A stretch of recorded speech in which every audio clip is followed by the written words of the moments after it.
This is my new 2018 fatbob 114. I traded in my 2013 Sportster and got a good deal on this, so this is what I'm rocking. The only thing I've done off the bat is the reach was too close for me, so I just flipped the risers rather than spend $1,000 and new bars and internal wiring. I just flipped them, and that's worked out great. If you look at it, I guess it looks kind of goofy, but if you don't know what you're looking at, you would never even really know. I put a K&N air filter on the stock air cleaner, and I just put on the Two Brothers Comp S slip-ons. I like the way they look. I wanted to avoid doing all the tuning and all that stuff, at least until my factory warranty is up. So I wanted to kind of keep the bike stock but sound good and keep everything going. I am going to do a breather modification where I'm going to externally breathe the case outside the air cleaner. That's the next thing I'm going to do. I'm probably just going to get a hose kit from DK Customs, drill a hole in the back plate, and just run a breather filter all the way out of it. That's next in the place. So with these guys, there's not a lot of information out on them because everything's so new.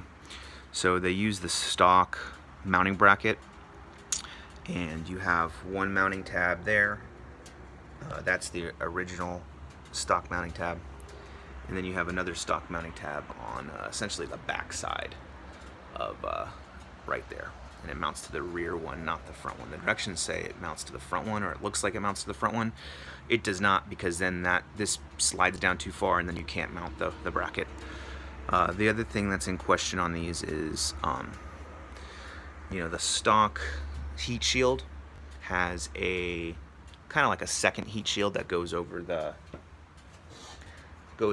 stock muffler. So essentially this is what those two bolts bolt into, and then you get this covering your extra heat shield. With these, all they give you is they give you some hex, some Allen keys or Allen bolts, and they give you some, I'm trying to get that, see that bolt back there, and they give you these bolts, and they're very shallow.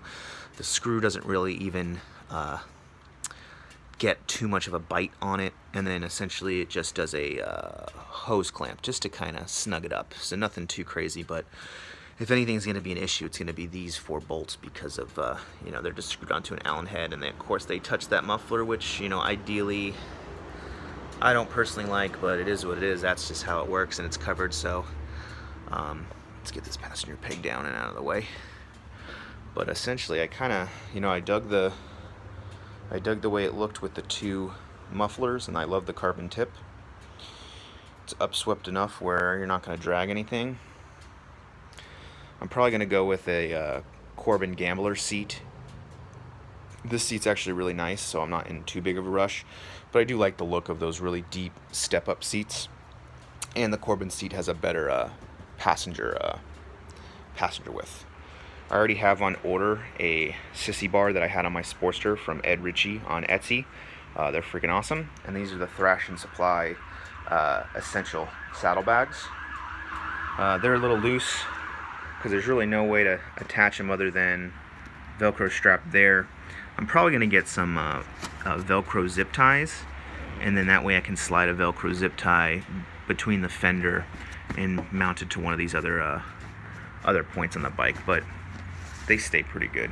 I'm digging them.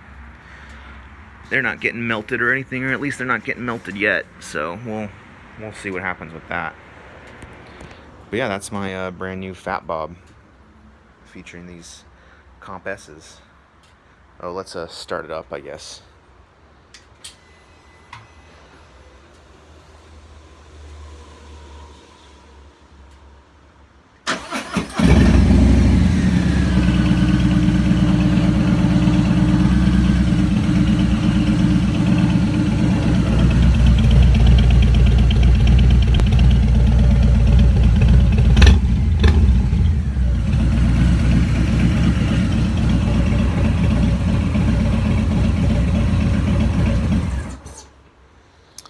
So they're loud, they sound good, they are not mellow, and yeah, that's it.